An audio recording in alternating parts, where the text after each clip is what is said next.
because you suspect rabies. Incidentally, we even asked that, have you looked at how to stop the rabies, because that's also an issue. You can stop the rabies as well or deal with it. So there was no move or drive to stop the rabies, but there was a drive to kill the animals.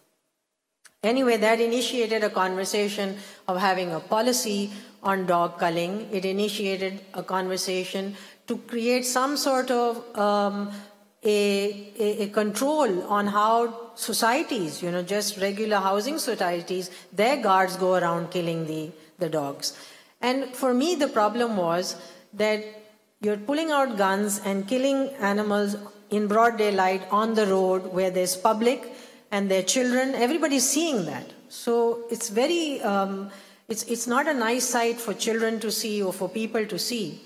The second problem is, what are you doing with the dead carcass? Now, I happen to be doing another case which shared with us what was happening with that dead carcass. And that was just unimaginable that those dead bodies were being sold at a very limited, small price to people who would then use the bone marrow, crush the bones and take out from the bone marrow, extract whatever they needed to go on and the gelatin to sell it to companies that are using it. So, I mean, you have to really think about it, that, this is how we are proceeding with things. We're okay with dog culling on the streets. We're okay with the carcass being sold. We're okay with small home industries using, drums to extract bone marrow. We're okay with it.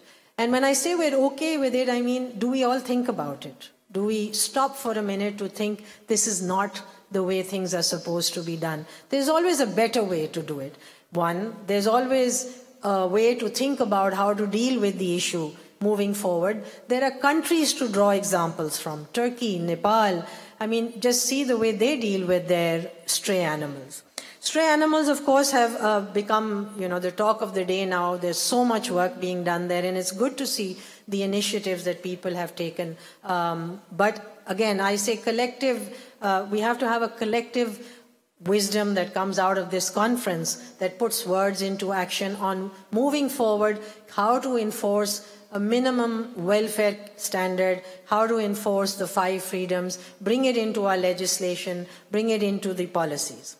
So I think the first and foremost thing that should be talked about and should be looked at is how to change the laws, how to bring welfare, define welfare, bring in welfare standards, bring in strict punishments and enforcement against cruelty, acts of cruelty. I think this is fundamental. Cruelty of all kinds should be stopped. It's not good for any society that there is cruelty in that society. At a government level, the issue of animal welfare should gain priority. We must protect our wildlife. We must protect our endangered species.